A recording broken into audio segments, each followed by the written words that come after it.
Hello and welcome to the State of the Fleet Industry, a weekly video series produced by Automotive Fleet magazine and which is sponsored by Enterprise Fleet Management.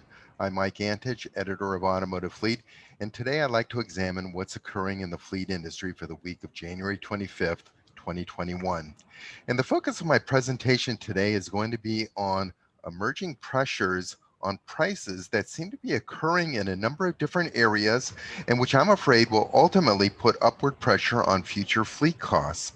And the first area that I like to examine is fuel, which, as we all know, is our largest operating cost for any fleet. And in the case of fuel prices, it's a case of both good news and bad news at the same time.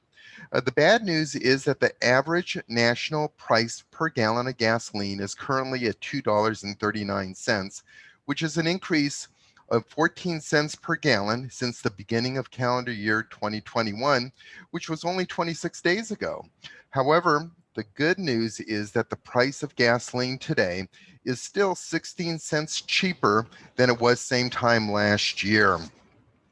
Nonetheless, fuel prices are trending upward, and as you'll hear in this report, there are a number of other emerging pressures in a number of other areas that might impact the future price of gasoline. So here's a for instance.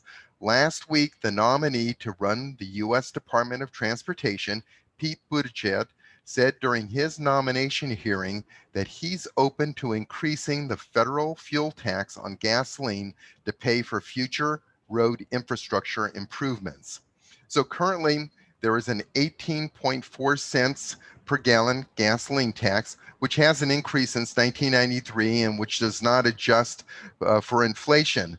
What Buttigieg suggested as one option in the future would be to index the federal gasoline tax to the rate of inflation, which would cause the fuel tax, instead of being a static tax, to increase as inflation increases. And another option that he cited would be the possibility of basing the federal fuel tax on the number of vehicle miles traveled, but that would negatively impact fleets, especially since a company vehicle on average travels twice as many miles per year as does private vehicles. And then there's another development, which may be impacting fuel costs, and that is President Biden's campaign promise to increase CAFE standards. Now, during the Obama administration, it was mandated that there would be a 5% fuel efficiency increase each year through 2026. Now, this was scaled back by the Trump administration, which reduced it to a 1.5% annual increase, which is where it currently stands. The feeling is that the Biden administration wants to revert the CAFE standards back to that 5% annual increase per year. And the concern is that as vehicles become more fuel efficient, and as more electric vehicles come into service in order to meet the higher CAFE standards, it'll ultimately decrease the overall revenue generated by the federal fuel tax because theoretically, fewer gallons of gasoline will be purchased. And this is going to result in a financial shortfall, which would put pressure to increase the federal fuel tax to make up for that difference. My fear is that all of these factors together will be putting increasing pressure for fuel prices to increase in the coming years. So we'll have to see how that plays out in order to determine whether my fears are justified or not. Now, in addition to fuel, there's also upward pressure on other commodity prices that are occurring in a number of other areas that can negatively impact fleet costs.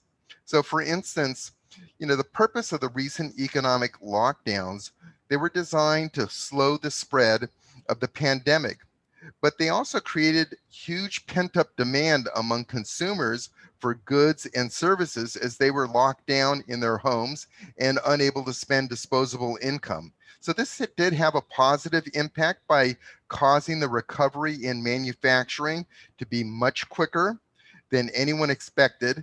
But in turn, it started to strain the supply chain, as we're seeing today in the automotive industry, with longer lead times for chassis and for upfitted equipment. And this pent-up demand has caused factories across the board to increase production to keep up with this higher demand, which has increased the demand for commodities such as steel, aluminum, and copper, causing their prices to climb to their highest level in years.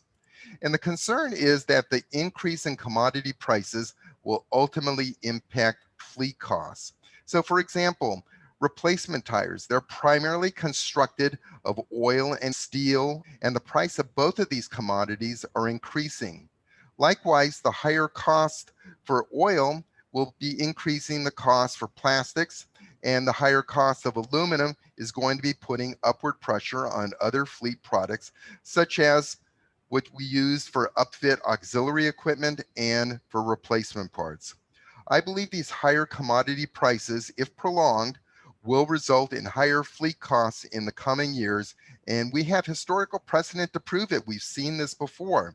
Automotive Fleet will be closely watching these developments, and we'll be reporting on them in these weekly reports. Now, I'd like to switch gears at this point and discuss another topic that we reported on in last week's video, namely the global shortage in automotive semiconductors and microchips, which is causing vehicle production for some models to either slow or temporarily stop.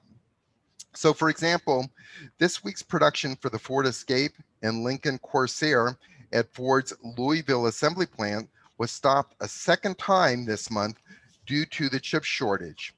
And the plant was also down for the week of January 11th due to that same shortage. But it goes beyond being a local issue. This is a global phenomenon that is resulting in a worldwide shortage of semiconductors and chip products. So, for example, Subaru cut production at two of its automotive plants, one in Japan, the other in Lafayette, Indiana, because of the shortage. VW likewise has reduced production in China and Germany as it's having difficulty sourcing microchips for its electronic stability controls and ABS braking systems. And similarly, but for different reasons, Toyota has reduced output for the Tundra at the San Antonio plant, and likewise FCA and Honda have reduced output at some of their plants due to this chip shortage. And if you'd like to learn more about the causes of this microchip shortage, check out last week's State of the Fleet Industry video where I discussed it in more detail. But with that said, I'd like to conclude my State of the Fleet Industry presentation for the week of January 25th, 2021, and I'd like to thank you for listening.